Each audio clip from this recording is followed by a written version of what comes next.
అందరికీ నమస్కారం. శ్రీ శ్రీ శ్రీ ఆచార్య ప్రబోధానంద యోగీశ్వర్లు వారికి, జగద్గురువైన శ్రీకృష్ణ భగవంతుడికి నమస్కరించుకుంటూ, పరమ పవిత్ర పరిశుద్ధమైన ఈ భగవద్గీతని అందరూ తెలుసుకోవాలి, అందరూ చదువుకోవాలి అనే ఉద్దేశంతోనే మీ ముందుకొచ్చి చదువుకోవటం జరుగుతున్నది.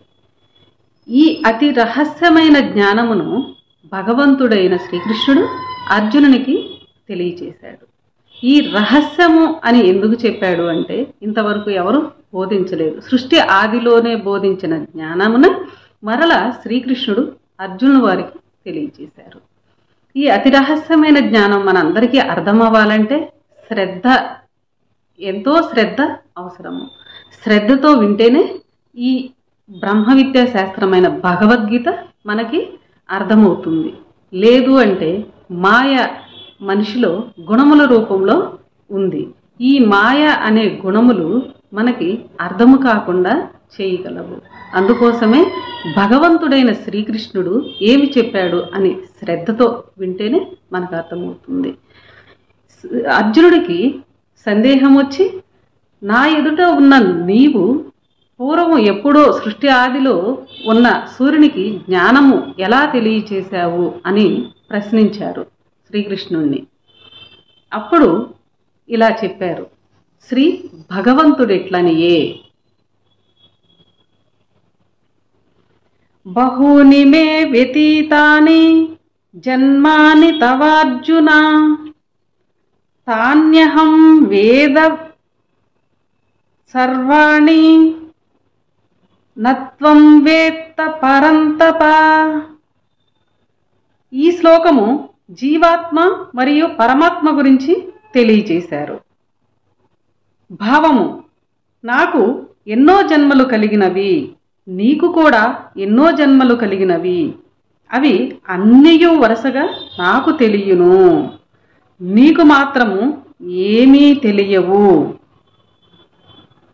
అని భగవంతుడు ఇలా చెప్పాడు. వివరము, పరమాత్మ ఎన్నో మార్లు భూమి మీద పుట్టాడు.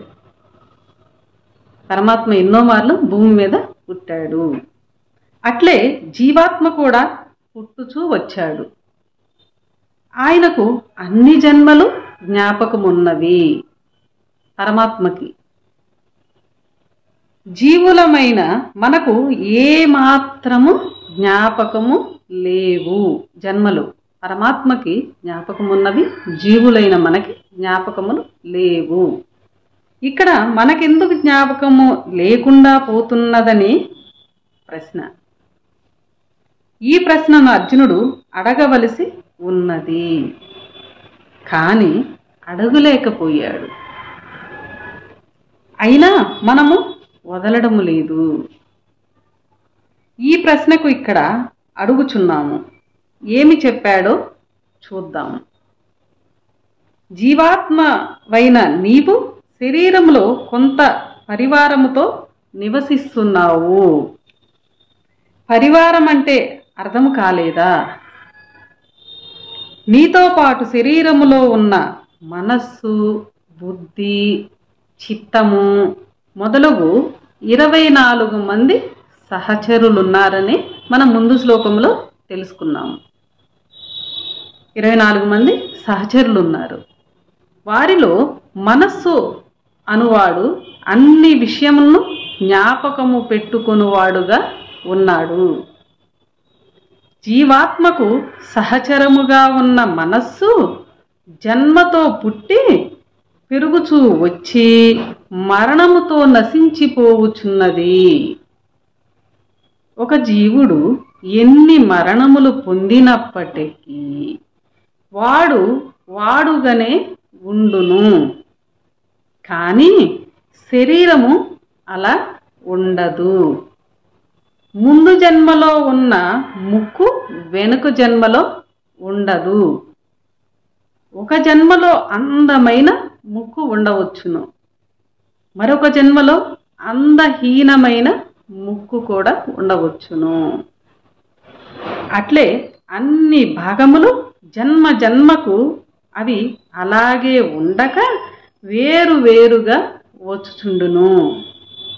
ఆ విధముగానే మనస్సు కూడా ఒక జన్మలో ఉండునది మరొక జన్మలో ఉండదు. ఒక జన్మలో జ్ఞాపక శక్తి ఎక్కువగా ఉన్న మనస్సు ఉండి, ఒక జన్మలో జ్ఞాపక శక్తి ఎక్కువగా ఉన్న మనస్సు ఉంటుంది. వేరు జన్మలో ఎక్కువ మరుపు ఉన్న మనస్సు ఉండవచ్చును. ఒక జన్మలో ఉన్న విషయ జ్ఞాపకములన్నీ ఆ జన్మ మనస్సుకే ఉండును. అది మరణములో పోయినప్పుడు దానితో పాటు ఆ జ్ఞాపకాలన్నీ పోవును.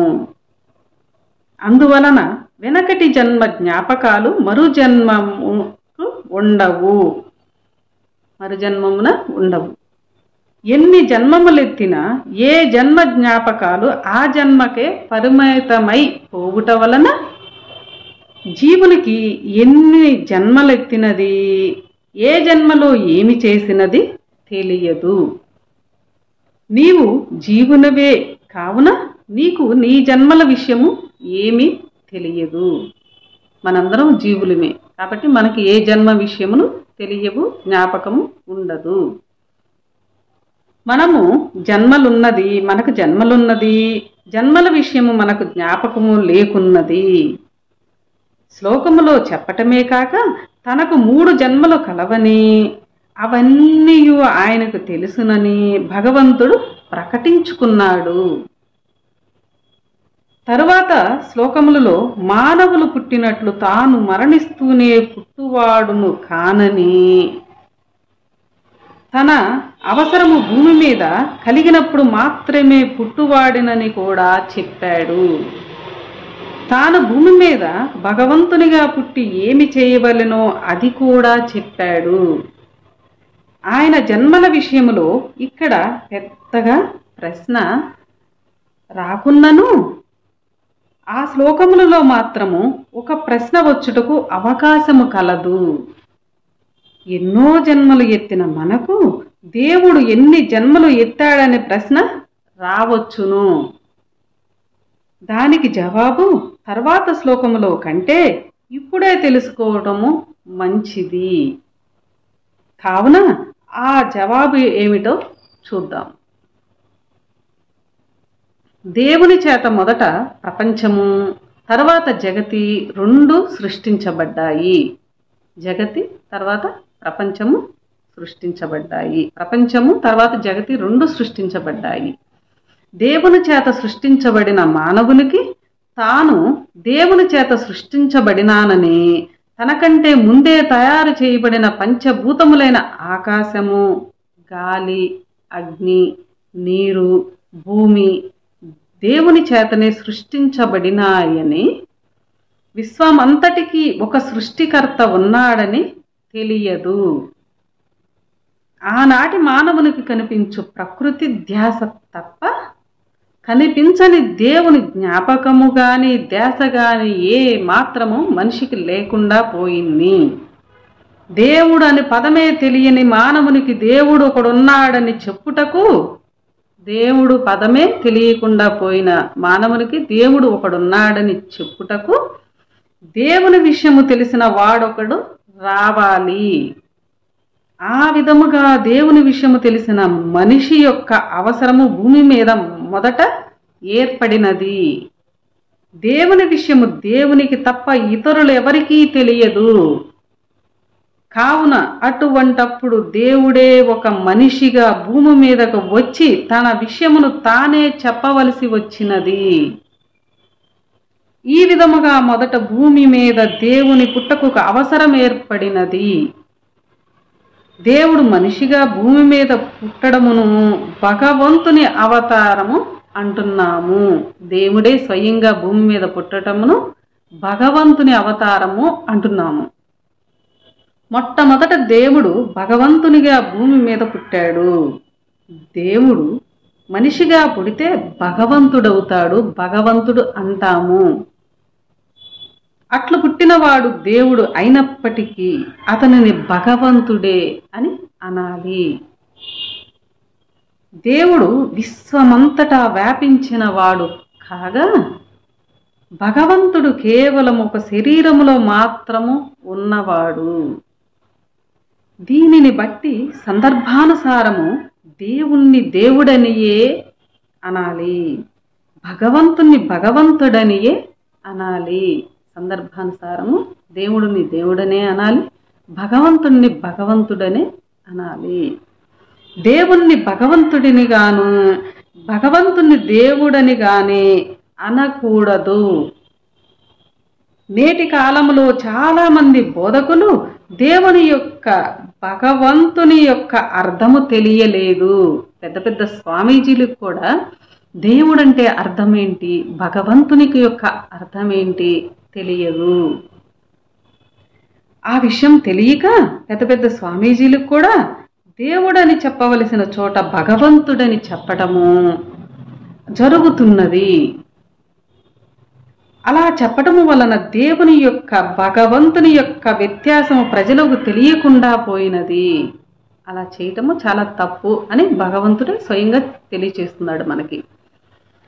తన విషయమును తానే తెలుపుటకు వచ్చిన భగవంతుడు, దేవుడు ఉన్నాడని కానీ దేవుని విషయము కానీ ఏ కొద్దిగా కూడా తెలియని మానవులకు సృష్టి మొదలైన తరువాత మొట్టమొదట దేవుని విషయము తెలియజేశాడు.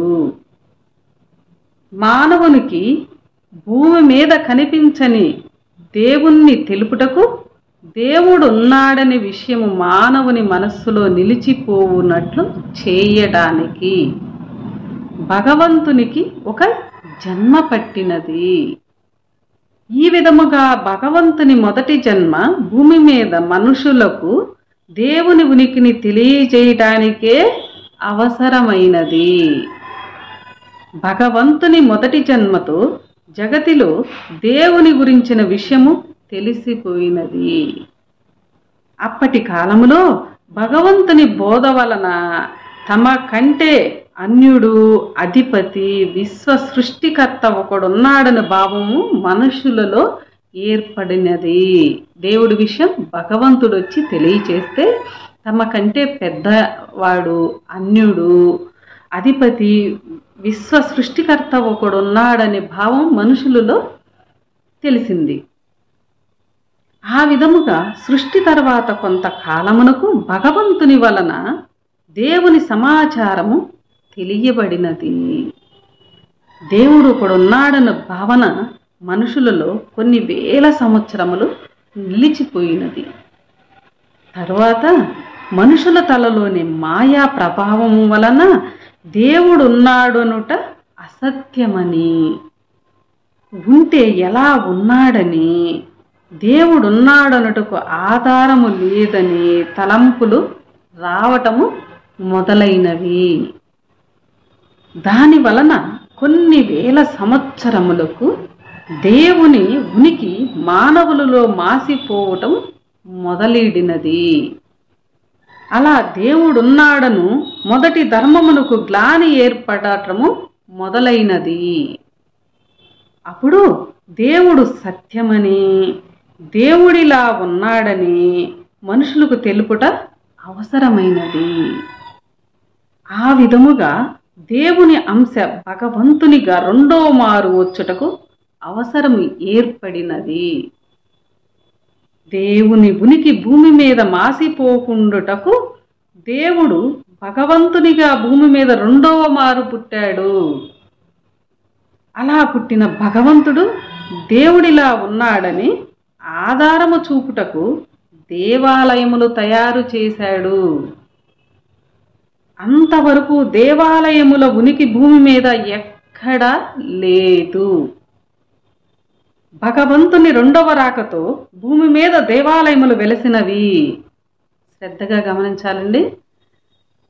భగవంతుని రెండవ రాకతో భూమి మీద దేవాలయములు వెలిసినవి. దేవుడి విధముగా నిరాకారముగా ఉన్నాడని తెలుపుటకు ఈశ్వరలింగము గల ఆలయములు మొట్టమొదట తయారైనవి.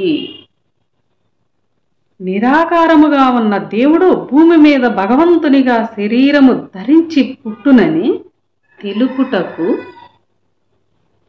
ఆకార ప్రతిమ కలిగిన రంగని దేవాలయాలు ఏర్పడినవి. అప్పటి కాలములో దేవునికి ఉదాహరణగా ముక్కు ముఖము లేని లింగమును ప్రతిష్ఠించిన ఆలయము తయారు కాగా, భగవంతునికి ఉదాహరణగా ముక్కు ముఖమున్న ప్రతిమను ప్రతిష్ఠించిన ఆలయము తయారైనది. ఆ విధముగా భూమి మీద 2 రకముల ఆలయములు తప్ప వేరే ఆలయములు లేవు. స్త్రీ రూపము కలిగిన ఆలయములు ఏ మాత్రము లేకుండివి. పూర్వము దేవాలయములు దేవుని ఉనికిని తిరిగి ప్రతిష్ఠించు కొరకు తయారైనవి. దేవుడు నిరాకారుడనియు, దేవుడు 3 విధముల ఆత్మలుగా విభజించబడి ఉన్నాడనియు, దేవుడు ప్రకృతిని తన పీఠముగా చేసుకుని ఉన్నాడనియు, దేవుని ద్వారా వచ్చుచున్న జీవులు ప్రకృతి నుండి బయల్పడుచున్నవనియు, దేవుడు తండ్రి కాగా ప్రకృతి తల్లిగా ఉన్నదని ఎంతో జ్ఞానము తెలియనట్లు అర్థములతో ఈశ్వరాలయమును భగవంతుడు నిర్మించాడు. ఎన్నో ఈ అర్థములతో ఈశ్వరాలయమును భగవంతుడు మొట్టమొదట నిర్మించాడు. అంతేకాక దేవుడు ఒక ఆకారముతో మనిషిలాగా భూమి మీద పుట్టునని, భగవంతునిగా పుట్టిన మనిషి దేవుని ప్రతినిధి అని, అతని ద్వారానే భూమి మీద దేవుని ధర్మములు తెలియనని, జ్ఞానము శబ్దమునే చేయునదని, జ్ఞానము శబ్దమునే చేయునదని సూచించునట్లు జ్ఞానము శబ్దమును చేయునని సూచించునట్లు శంఖమును జ్ఞానము తెలిసిన తర్వాత కర్మను నాశనము చేయునట్లు సూచననిచ్చు చక్రమును ధరించిన ప్రతిమ ఉండు ఆలయమును తయారు చేశాడు. ఎంతో అర్థముతో ప్రతిమ ఆలయమునకు ఆరాధనను కూడా కల్పించి అర్థమును కూడా తెలియచేశాడు. ప్రతిమ ఆలయము భగవంతుని గుర్తుగా నిర్మించాడు. ఆ విధముగా పరమాత్మ యొక్క భగవంతుని యొక్క ఆలయములు భగవంతుని చేతనే సృష్టించబడినాయి. పూర్వము మొదట దేవాలయ వ్యవస్థను స్థాపించుటకు భగవంతునికి ఒక జన్మ పట్టినది. ఈ విధముగా భగవంతుని 2వ జన్మలో భూమి మీద ఆలయములు వెలసి వాటి ద్వారా దైవము యొక్క వివరము క్షుణ్ణముగా తెలపబడినది. దేవాలయముల ద్వారా దేవుని ఉనికి తిరిగి ప్రతిష్ఠించబడినది. దేవుని ధర్మము దేవాలయముల ద్వారా ప్రతిష్ఠింపబడగా ఆ భావము భూమి మీద ఎన్నో వేల సంవత్సరములు నిలిచిపోయినది.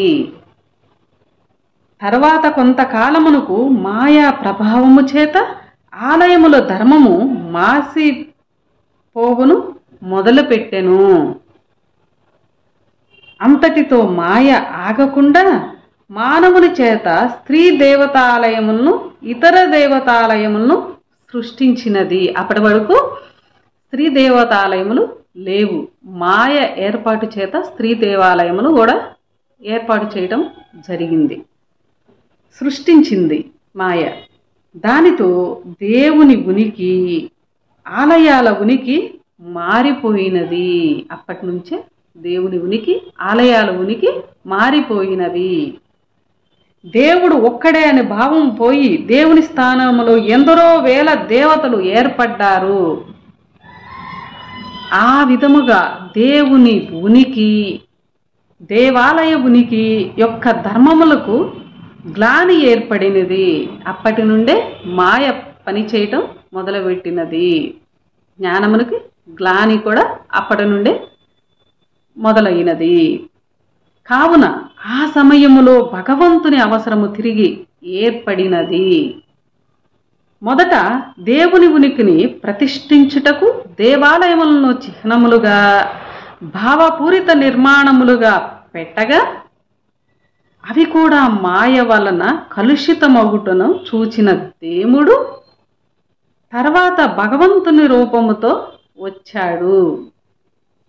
అట్లు మూడవ మారు వచ్చిన భగవంతుడు గురువు రూపములో దేవుని ధర్మములను, దేవాలయ ధర్మములను తిరిగి ప్రతిష్ఠించాడు. ఈ మారు కొందరు శిష్యులను తయారు చేసుకొని వారి ద్వారా దేవుని యొక్క దేవాలయముల యొక్క ధర్మములను భూమి మీద ప్రచారము చేశాడు. ఎల్ల కాలము ధర్మములు మాసిపోకుండునట్లు, శిష్య పరంపరలు ఉండునట్లు ఏర్పాటు చేశాడు. ఆ విధముగా శిష్యులు దేవుని యొక్క దేవాలయముల యొక్క ధర్మములను చాలా కాలము ప్రచారము చేయుచు వాటికి గ్లాని ఏర్పడకుండా చూచుచుండిరి. అప్పటి కాలంలో భగవంతుడు ఏర్పరిచిన విధానము ప్రకారము భూమి మీద ఎప్పటికీ గురువు ఒక్కడే. శిష్యులు ఒకరి ద్వారా ఒకరి జ్ఞానము తెలుసుకొనుచు శిష్యుల సంఖ్యను పెంచుకొనుచుండిరి. మొదట భూమి మీద తెలిపిన వాడు గురువని, తర్వాత దానిని తెలియచెప్పువారు కానీ తెలుసుకొనువారు కానీ అందరూ శిష్యులని నియమింపబడేది. ఆ నియమం ఉండేది మొట్టమొదట. ఆ నియమము ప్రకారము మొదట తెలిపిన భగవంతుడు ఎప్పటికీ గురువే. తర్వాత దానిని ఎవరికి చెప్పుకొనినా, ఎందరూ తెలుసుకొనినా అందరూ శిష్యులే. అట్లు ఎన్నో వేల సంవత్సరములు భగవంతుడు ఒక్కడే గురువుగా చలామణి అగుచు వచ్చాడు. ఒకరికొకరు చెప్పుకొనుచు అందరూ శిష్యులుగా నడుచుకుంటూ వచ్చారు. కావున ఆ కాలములో గురువు ఒక్కడే. ఆ కాలంలో శిష్యులు అనేకము అనేది నానుడు ఉండేది. భగవంతుడు భూమి మీద తన ధర్మములను ప్రతిష్ఠించు కొలది మాయ వాటన్నిటిని భగ్నము చేయుచుండెను. ఈ మారు మాయ అలాగే చేయాలనుకున్నది. ఈ మారు కూడా మాయ అలాగే చేయాలనుకున్నది. భూమి మీద భగవంతుడు తన ప్రతినిధులైన శిష్య పరంపరను ఉంచాడు. కావున మాయకు కొంత ప్రయాస అయినది. మాయ తిరిగి విజృంభించి శిష్య పరంపరనే చెడగొట్టాలనుకున్నది. అలాగైతే తన పట్టు నెరవేరునని తలచినది. ఈ మారు శిష్యుల తలలో మాయ పని చేసి శిష్య పరంపరను కాస్త గురు పరంపరంగా మార్చివేసినది. ఈ శ్లోకము యొక్క వివరము చాలా పెద్ద వివరము. ఎంతో శ్రద్ధతో మరలా తెలుసుకుందాం రెండో భాగంలో. అందరికీ నమస్కారం.